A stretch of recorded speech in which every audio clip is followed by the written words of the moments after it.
thought I would answer a few questions that keep coming up or I saw that I thought were interesting that I didn't feel like answering in comments because I just feel like it doesn't hold the same flavor. So this was my thought, is to have a lovely cup of tea with you and answer some questions. Okay, starting with one that I see pretty regularly is it difficult for you to drive a manual transmission car? And did you have to learn how to drive a manual when you came here? And actually, no. I learned how to drive a manual when I was 18, 19, something like this. We had a little Toyota pickup truck that had no power steering and was manual transmission. So that's how I learned how to drive manual, and it has been an asset ever since. Okay, this is another one. People keep referring to me as Luka's girlfriend. I am not his girlfriend, I am his wife. I was not going to move to Slovenia if I was not married. There's like, you put a ring on that and then I'll come to your country. I was not about to just move into Slovenia without some guarantee. So that's just how I operated. But also Luke and I were just that way, where we really valued being married. Citizenship. Somebody asked about citizenship. I am an American citizen. I am not a Slovenian citizen. A Slovenian citizen? A Slovene citizen? Guys, I don't know. I'm really confused about the whole Slovene versus Slovenian. Honestly, there is so much red tape and bureaucracy around Slovenia and trying to get in and just be accepted here. Like, it was so difficult. It was so painful just getting a permanent residency. We're freaking married. Can I just have a permanent residency? I'm from America. I'm not from some third world country trying to like be a gold digger off of one of your citizens. Like, I could very happily go back to California. It was very challenging to get accepted here. And so I think, if I understand correctly, if I wanted to become a Slovenian citizen, mostly they want you to just surrender one citizenship. So they want you to surrender your American citizenship.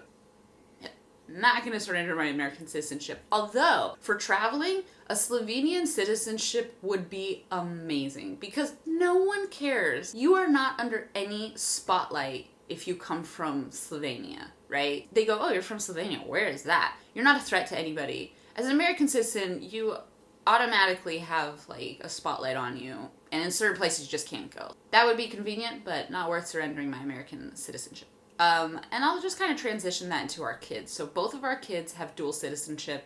A lot of people ask if Olivia is bilingual, if she speaks both languages, and she does. She's totally fluent in both languages. It's amazing. It's incredible. And I don't think that happened just because it happened. I really, really focused on her being bilingual. Like, I really put a lot of effort into supporting and supplementing both languages when needed. When she was younger, I was reading a book with her. It was a very basic book. She was really little. And I was speaking a lot of Slovene because it was really helping me learn Slovene. And then at one point, I was like reading a book with her, and I said, Olivia, where is the cow? She just kind of looked at it, and I said, where's the cow? And she looked at it, and then I said, Gdje je krava? And she pointed to the cow. And then I thought, well, that would be stupid. Grew up with a mother who's like native English speaker and she doesn't even speak English or understand it. So from that point, I really decided, okay, I will speak with her in English, and then I will ask Luka to speak with her only in Slovene. That was a problem because every time Luka came home, he and I spoke in English. We just couldn't get out of the habit of speaking Slovene, or that he would speak English to me and then speak Slovene to her. And she would look at us speaking English to each other and then just talk to us in English. It just didn't work. At that point, I started introducing her to Puisa Pepa, which was like Peppa Pig in Slovene, and it's the best. She would really watch that, and it was super easy for her to pick up the language from that. Luka's mom, her babi, doesn't speak English almost at all. So when they're together, they speak only Slovene. Only Slovenian, whatever the difference is, I don't know. That made a big difference. One of the difficulties is that when we would go to America, when we come back, she speaks no Slovene. But when she came back, she really struggled. She really struggled. And going back to kindergarten, she struggled. And then, of course, she got back into it. But it's difficult for her, more difficult than if we were to keep it up. And it's difficult for me. I freaking lose everything every time we go back to America. And then there's been certain times when she spent a lot of time with her grandparents and a lot of time in kindergarten, and she's just 100% Slovene, speaking Slovene. She's not speaking English at all. When she's been really weak in English, I've always then transitioned to let's watch a movie or a cartoon or something in English, and it really helps to filter it back. So I've really made a lot of effort to give her both languages in equal proportions and supplement one more than the other when I saw it was weak. I think that language is like that in a way that it's very dynamic in how much you use it, how much you hear it. It was so important to me that she was bilingual. It's also important to me because we are a international couple and an international family, and I really value both cultures and both languages, and I want that our kids have both of those. So I took it really seriously. And she is totally bilingual. Leia will be as well. We have books in both languages. We have TV shows in both languages. We have movies in both languages. I think that when you have kids and you just say, they'll learn it, I don't think that's a smart plan. I think that they'll really struggle. They'll maybe understand both completely, and when you talk to them in English, they will answer you in the other language, or vice versa. So I took it really seriously. That being said, our children are bilingual, and Olivia is definitely surpassing me in the language, which I think they should make vertets for adults. I think that we should have vertets where I can go to vertets for like 2 weeks and just be completely immersed in Slovene, and nice, easy Slovene that gradually gets more difficult. I would pay for that. That would be way better than going to some tečaj. Water out of a tap. This is something that I didn't think about at all, but a couple people have asked, is it strange for you to drink water out of a tap because in America you can't do that? Some places in America you cannot. Just like some places in Europe you should not. In California, I grew up in Northern California, and where I grew up the water was great, and we had a well on our property, and the well water was delicious, and that water we drank straight out of the tap. When I moved down to Southern California though, it tastes literally like drinking water out of a pool. It's so chlorinated, and it just tastes like chlorine. I don't even like to shower in it because it ruins your hair. Every time we go back there, that's the first thing I'd always think of, ugh. So when we go to SoCal, we always have to buy our water filtered or use a filtration system, which I prefer. Okay, politics. Now,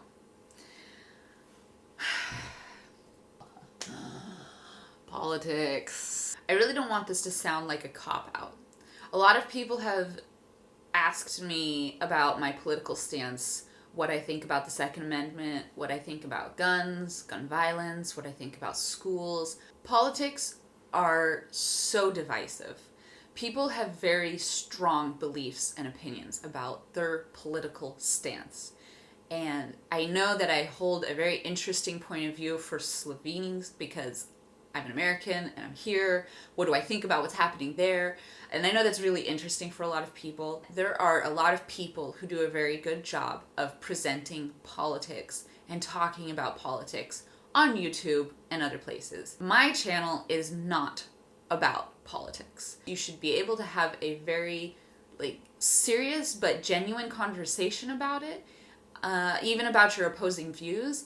And there's no way that it's just gonna, there's just no way that's gonna happen on the internet. As soon as I present my opinion or my point of view and my reasons behind that, somebody in the comments will go AWOL. And I honestly don't want to have that conversation on this platform. I don't want this channel to be a place for political opinion because one, I'm not an expert in political opinion. I obviously have my opinions, my beliefs, my values, and how that ties into what's happening in America, what's happening here. I would love to have a personal conversation with somebody about politics. It's increasingly difficult to have open-minded, calm, thoughtful, level-headed conversations about politics and about opposing views. And I would really love to have those conversations.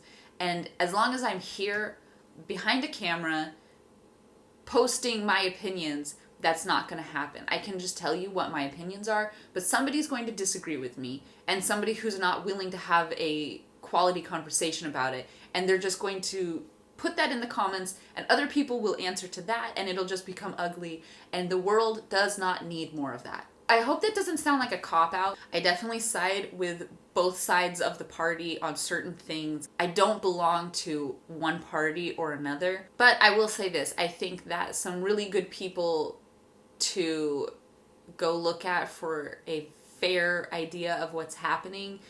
One is Philip DeFranco on YouTube. He's great. I think Joe Rogan does a really good job of getting conversations from people that have a open mindset, that are willing to hear another side of the story and be told an opposing view and say, okay, I understand your point of view.